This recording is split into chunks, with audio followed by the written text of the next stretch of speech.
Hey guys, this is Flash Hello here, doing another episode review of Flash, episode 2 of season 2. Now I have to say, this was my episode. Why? Because Jay Garrick, the Earth 2 version of the Flash. Now, I just want to say just a few thoughts. So, spoilers for everybody who doesn't want to go and get spoiled. So, go elsewhere or go watch somebody else's review. Do what you want to do. Anyway, let's begin.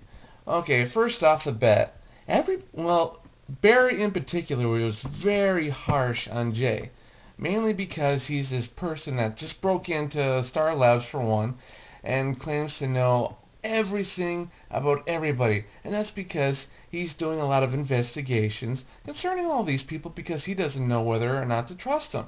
And, well, it took time, and he does. But now everybody's kind of not.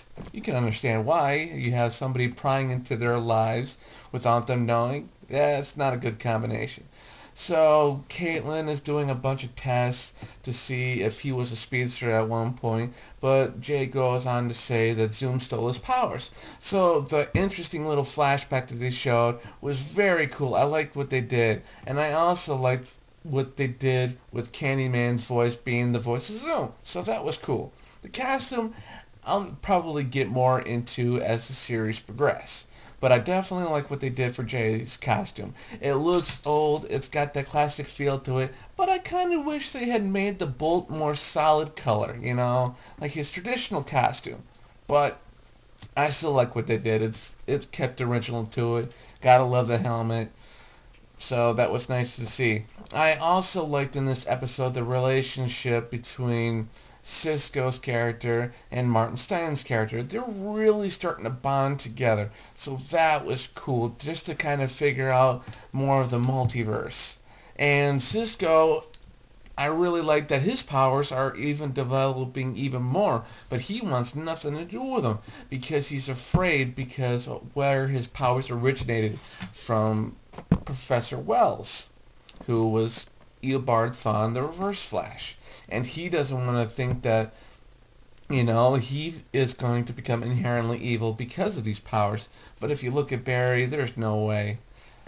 But, he already has the kind of vibe named, he already mentioned. So maybe later on his powers will develop further because he's now seeing also kind of visions of things to be are currently happening. So that's interesting. So it doesn't just take into account of other parallel Earths. So that was cool to see. Victor Garber, he's doing an awesome job as Stein. He really gets into this analytical mind to overblown extent in its perfect form. He does just such a good job. And he does so well for DC characters. He also had done Sinestro for the Green Lantern animated movie, and he did such an awesome job, so props to him right there. Then Caitlin, she really is getting into like a almost this romantic situation with him because she identifies with him for what he lost.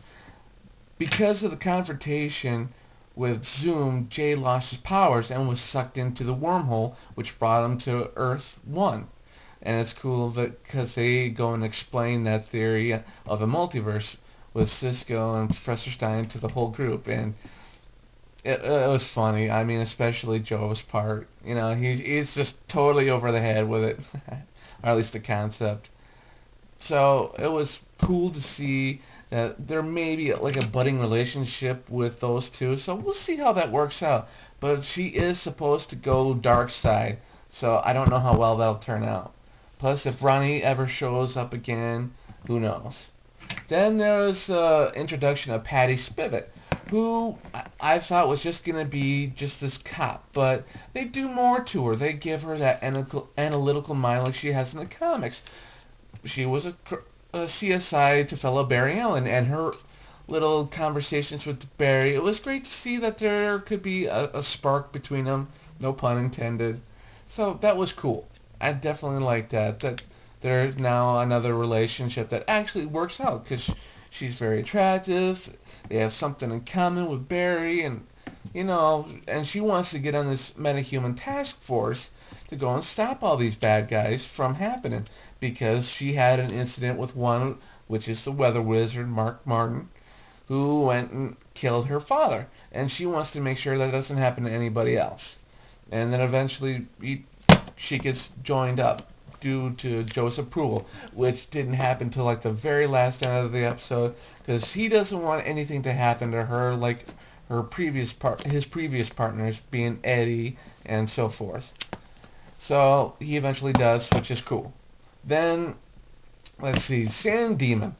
I thought the effects were done very well. They weren't like up to par to like Sandman from the Marvel Universe's Spider-Man 3, Tobey Maguire going emo, but they were very done well. I mean, he didn't go all giant sand you would expect like that would do. But he did it where it was an extension to him, so it was done well. Also, they had so many different Easter eggs, the Flash of Two Worlds. Then they kind of did the scene which mimicked the cover of issue 123 of The Flash, which introduced Jay Garrick on another Earth, being Barry visiting him through vibrating a rope, doing the ancient Indian magic trick of climbing up the rope with nothing there. So they did that well, and it was kind of cool that it mimicked CW's version of the comic where they went and passed through the brick wall after Patty Spivot was rescued, and they both, Jay, who was still powerless but provided a distraction for Barry to go and stop Sand Demon. And then they said, "I'm coming," which mimicked the cover, and they went through the brick wall on each opposite side to go and check to see if she was alright. So that was cool. What else did they touch on in this issue? Okay. So the introduction of Iris's mother, that was kind of unexpected. First of all, I know they had shown previews, but after everything, you figure like because Joe had raised both these kids, Barry and Iris, on his own, you figure maybe she just passed away. But it turns out that's not true. So what happened between Joe and her? Who knows? We'll find out in further episodes. So we'll see how that goes. Then the whole ending thing. That, the cliffhanger or whatever, prelude or whatever, that was interesting to see. Harrison Wells is alive on another planet, another Earth, I should say, and is the savior of Central City. Okay, that just it's a weird turn. I expect him to be alive, but to be the savior, could he be a speedster like Barry? Who knows? All we know is he's done so much to the society for Central City, I guess, in that world, because it looks kind of futuristic. There was like a monorail going through, and the way people were kind of dressed up. That was interesting to see. So we'll probably dive more into that as the series progresses.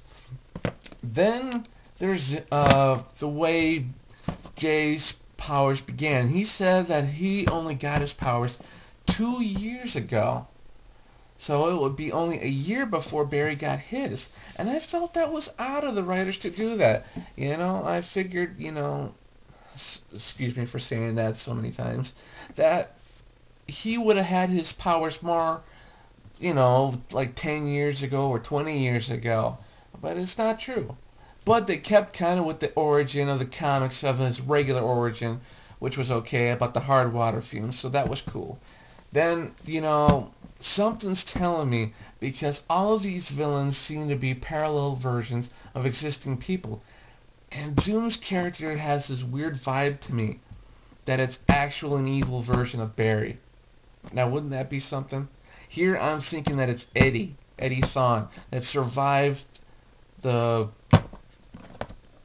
black portal that was creating all these dimensional barriers. But I have a feeling it's an evil version of Barry, and it feels weird to say this. But, it was a great episode. I definitely recommend it. Jay Garrick, you're the greatest.